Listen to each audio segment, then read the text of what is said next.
Good evening. I'm Danielle Riggins, and I'm here this evening to share a little bit about the paper that I have finished.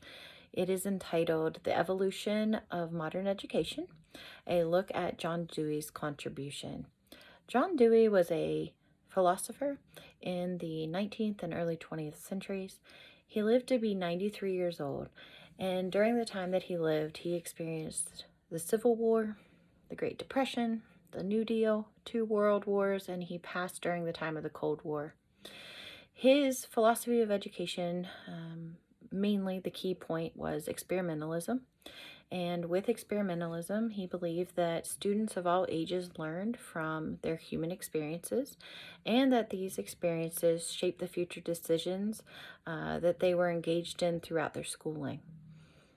I enjoyed learning about the experimentalism portion because I too have many aspects that I agree with, in the sense that student interest plays a large role into the classroom no matter what grade level you happen to be teaching.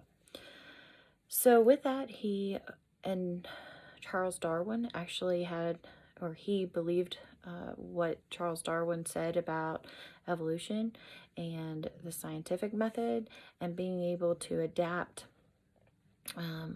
environments and the world to suit the needs of the children, because it was an ever-changing world. Now, in his book that he wrote entitled In Democracy and Education, Dewey spoke about learning, and in particular, he talked about passive and active learning. In active learning, he said that it was important to engage the whole child, one with motivation and interest, and that those should be taken into account when someone is in the classroom instructing a child. He also spoke a little bit about reflection, and as we know in modern education, reflection is a key piece of educating the whole child. He established the University of Chicago Laboratory School, and it was used as an experimental environment to get students or to look at the psychology and learning of students. It became world renowned, and for children there, they learned cooperatively and collaboratively, and they learned to solve problems. Now, Gutek in 2011 said, "The pragmatist thinkers challenged the traditional philosophical assumptions of a completed and perfect ultimate reality." Now, what does that mean? Well, I think that it means that John Dewey was one who didn't back down. He believed that what he thought about motivation and interest was extremely important, and his ways were actually kind of, I guess you would say,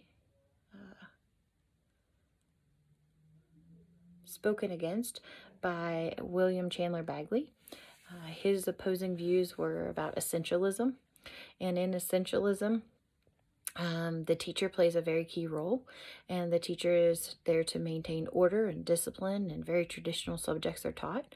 Whereas when you look at the progressive experimentalist view of John Dewey, he thought that science and technology and looking at student interest and motivation became more important.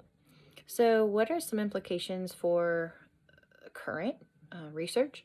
Well, we know that No Child Left Behind has passed, and it has been reformed into the Every Student Succeeds Act. And within the Every Student Succeeds Act, they talk about wanting the children or the students that we have to have authentic assessment. We know that technology has become very important, and I think that if John Dewey was here today, that he would be a proponent of the modern technologies, knowing that it leads to inquiry and student motivation. So John Dewey's motivations and his ways of thinking were very important at the time that he lived, but also I think today that there are many pieces of his research and his views that we still use and we see in modern classrooms. So I hope you've enjoyed what I had to say, and it's been a pleasure to be in class with you all this semester, and I hope that we finish strong and continue on our path together. Thanks. Have a great night.